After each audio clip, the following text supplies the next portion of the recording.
Hello ladies and gentlemen, and welcome to a very exciting run through of the Frozen Altar, kind of one of the mid to late game dungeons in Devilian.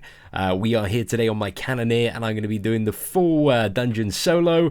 This is pre-recorded because I haven't got good enough to play the game and talk about stuff in an interesting level of detail just yet, but I'm getting there, you know, I'm okay at the game. This is my first time kind of progressing through an action RPG, so yeah, you know, I'm taking my time to adjust, but you know, I'm getting increasingly better.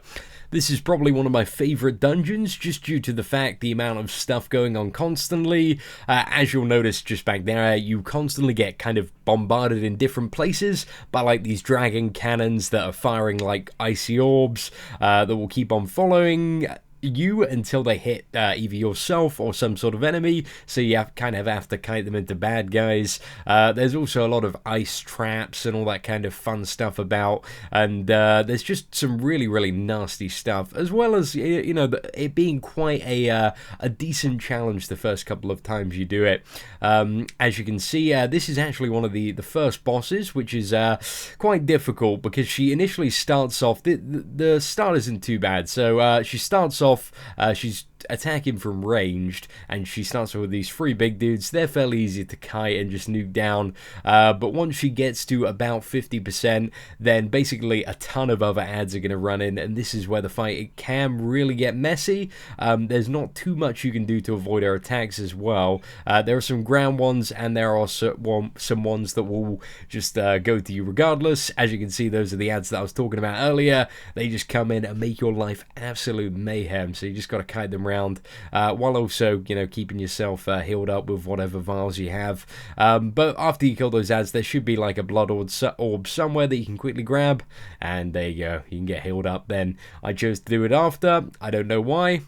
Probably because I'm a noob, as mentioned before. So after that first kind of like mini boss is dead, then you have to go both like up and to the left or left, and now there's a bit of decision making here. So down both kind of like pathways, there's going to be a fork, and only one way will have the mob and crystal that you need to destroy to kind of like unlock this barrier that's been put up in the room that we were just in, find our mini boss.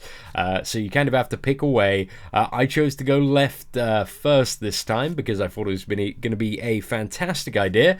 But yeah, you're going to find out that I was wrong. I was wrong about that. But for the sake of looking better than I actually am, you know, I was clearly just killing these mobs to gather additional items to make my character even more powerful, because, you know, even like trash mobs in these kind of places, they do seem to drop kind of the blue gear, so yeah, so it's pretty decent. It's pretty rare, of course, but you will see me throughout the dungeon just picking up various blue pieces off like trash mobs, which are pretty cool. Not all were for my class though, unfortunately, which kind of sucked.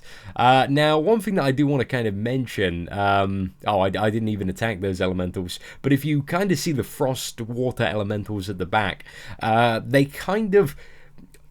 occasionally do this attack that is extremely deadly, where they'll put this like AoE patch underneath your feet, and it ticks for just a ridiculous amount of damage each second. At least I'm 95% sure it's those mobs that do it. And if that happens, that will just utterly destroy you. So you'll see in like most of the combat, I actually just take, you know, additional time to ensure that those die first, because like they are crazy. I mean, melee mobs for a Cannoneer are quite easy to kite about. You know, I'm not like a super pro kiter yet, so you will see me messing up quite a few times.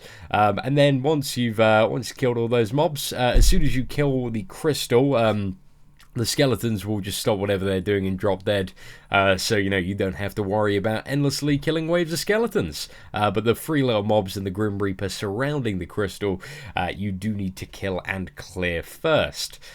These mobs, these little tunnel burrow mobs, are really annoying. You'll see I went in straight for the stun and AoE just so they had a chance to do nothing, because basically what they do is they will burrow and then charge in a line, and then they'll just get all over the place.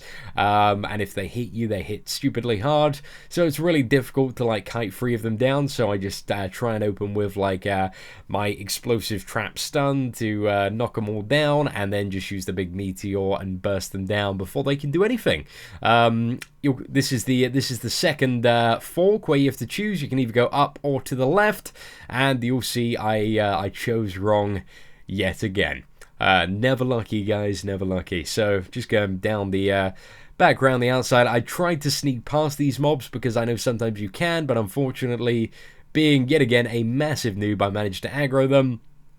However, they weren't too much of a problem because I had my big AoE off cooldown, so I could just beat everything down in a couple of seconds. As you might have been able to see there, got very lucky, got a blue item. Whoop, blue items are absolutely fantastic. And this is the side where there were actual mobs doing actual stuff, which is fantastic. So some Tundra Imps. These are mildly annoying. They're not too bad. I think they just hit hard on melee. So you just gotta, you know, stun them and keep them down. Baited them into those traps there and totally wrecked them. So I'm quite happy with that. You know, the Cannoneer skills definitely are getting better. I'm very excited to see what I'm going to be like playing this game comparatively in like a month's time when it goes live. Because I've, like, looking back at some of the stuff that I recorded, which isn't actually up, but when I first started playing the game, like, it's a million times worse than I am now, which is quite hard to believe. But yeah, I'm very excited to master the ARPG as we progress further. So yeah, once you done that, then you can access this magical wall. Breaks down where you can get into kind of the deeper realms of this dungeon, the Frozen Altar. So going up this bit, you'll see there are a lot of ice elementals. I think that was the AoE that they were about to drop, but I killed him right before he was going to finish the cast. I don't know if you saw that on my character. There are a lot of these really awkward dragon cannons around here. And these things that burrow, so this area you just got to go ham. You got to go in deep because it's absolutely crazy. Just bombarding stuff with my big cannon shot. Fantastic. There we go. Go back. Never leave any silver behind. Too damn greedy. And then there are these, there's this ice giant. Well, I think there are 3 kind of colossuses. They all hit quite hard here. So you just got to watch out, especially stay back from that ice giant soldier when he's doing that whirling attack. All that is going to take your health down pretty damn quickly. And make sure, you know, you don't get caught in any of these 2 AoEs from the big ice elementals. And you are pretty damn good to go. So once they are all dead, then you can kind of transport to the second platform of this dungeon, which is the ever more fun one. You know, contains a little bit of a puzzle, and then a boss. When I say puzzle, it's kind of a bigger fork than we had before. So you notice this mob on its own. This mob actually isn't on its own because as soon as you aggro it, like tons of mobs come running at you. So I lined that trap up pretty perfectly just to nuke them down. But if you're a melee class, just, you know, make sure you're aware that, you know, taking on that one mob is going to pull like 10 more at the back that are just waiting to charge at you. I really like the design. Just something that I've been loving about Devilian is the design of a lot of the dungeons. There are just so many traps, and like the way that mobs are placed just to kind of like catch players off guard, and it means that it is not constantly like the same pace. You know, mobs are coming from all directions, and like different ones spawn at different intervals during fights, so you know, it really keeps you on the toes and makes the whole dungeon kind of run and experience refreshing, and will totally take you off guard the first time you're running dungeons, which, you know, is a lot of fun. You know, sometimes to be taken off guard, be like, oh damn, I didn't know this is happening, this is absolutely crazy. Those moments can be quite fun, but if you're watching this video, I've probably ruined all of those moments for you, so I do kind of apologize for that. But you know, it's your fault for watching videos. There are spoilers, guys, come on, gotta be aware of this. These are the really annoying things. You'll probably see them roll about a fair bit here, and smack me a couple of times so you can actually see how hard they hit. It's pretty damn ridiculous, rolling all over the place. But you know, that was a pretty good roll actually, because like, you know, what in terms of synchronization, it was like 1 2 3, bosh bosh bosh, quite nice to avoid. And yeah, this is the fork bit. So back in the middle, you could either go right, left, or middle. And as you guys can imagine, So up one of these free kind of I don't know what to call them really, like platform thingies. So up one of them is going to be like a ritual, and then that ritual is going to spawn the kind of second mini boss. Is it the second? Yeah, it's the second proper mini boss, who's like this big bone lord guy, and the other two ones are going to contain treasure chests. So unlike the previous forks, if you get them wrong, it's not super bad because you still get a treasure chest and it has cool stuff in. But obviously, if you're going for those kind of like triple S runs and you want to get the highest grade possible, being not lucky is not ideal. I think if it wasn't for me getting literally every single decision wrong, I lost the equivalent of, like, what was it, a crazy amount of coin flips, basically. It's ridiculous. But yeah, if I had even gotten one of those right, I'm pretty sure that I would have gotten the speed run on this as well. But I managed to get the speed, the no deaths and the speed boss kill and that. But my run was just a little bit too slow that it went into the 2-star region, which was a bit of a disappointment. As you can see here again, whoa, chose the wrong one. Fantastic. But you know, we're gonna get a juicy treasure chest. Has some gems in. I don't quite know what the gems do, but they're used to create some like endgame artifacts which will enchant my gear, or something like that. Something along those lines sounds about right. Okay, so the final one, where we are actually going to head to the mini boss. Oh, actually no, I lied earlier. I said that I didn't have any deaths, which is actually really wrong, because I got absolutely wrecked on my first attempt on this boss, which you guys are going to see. I made some grave mistakes, and the point of this video, you know, is to show you some Cannoneer gameplay and show off the frozen altar and how to clear it if you're having a bit of trouble. So, you know, it's important that I made the mistakes so you learn how to not make them.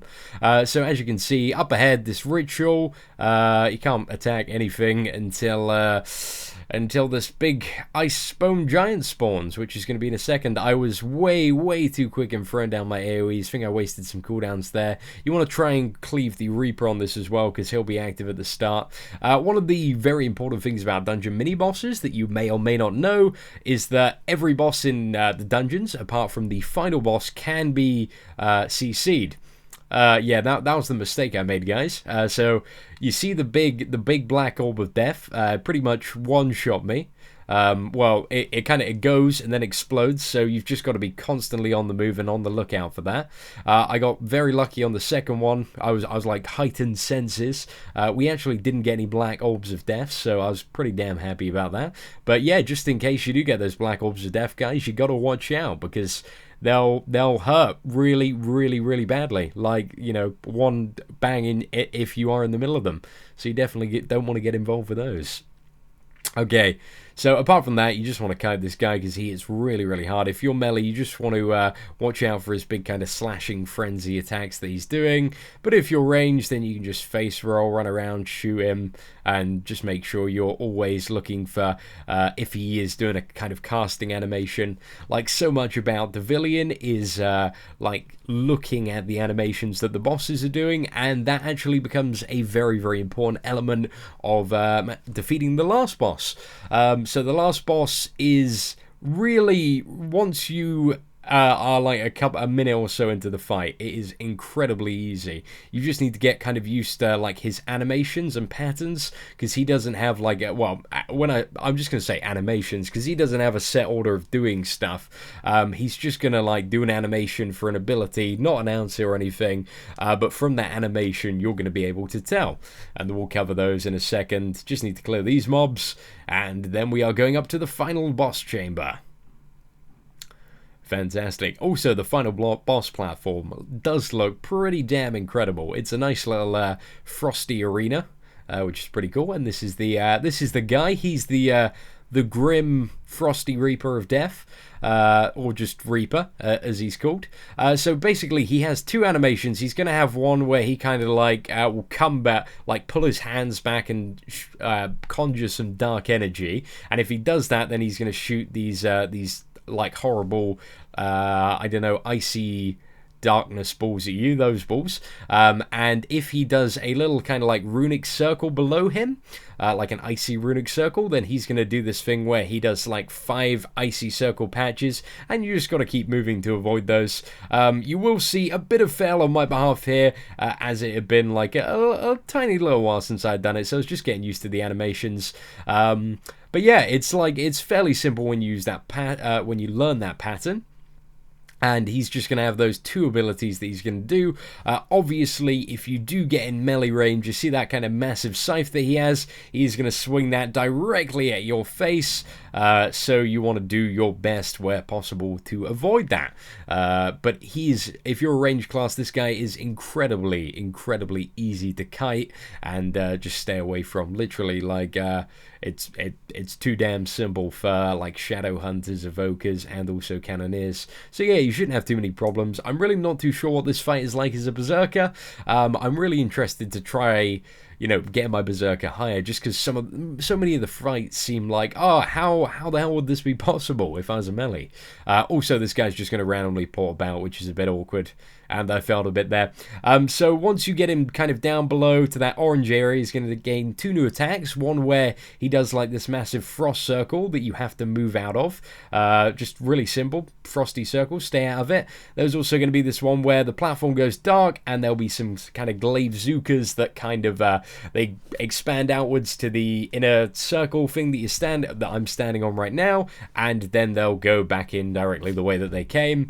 Again, these are really easy to avoid. They have massive gaps in the middle, and like during that time, he's going to take a while to cast it, so you have plenty of time just to get into a gap and then nuke the boss down. So, ladies and gentlemen, thank you for watching the video on the Frozen Altar. I hope you enjoyed it. If you have any questions, I will be happy to answer them in the comments below. Apart from that, take care and have an absolutely fantastic day, guys. I'm just going to leave the video on for a little bit longer just so you can see what I got. I know there'll be some people that like love this stuff. I got the 2 worst rewards, basically. It was not fun. Anyway, take care, guys.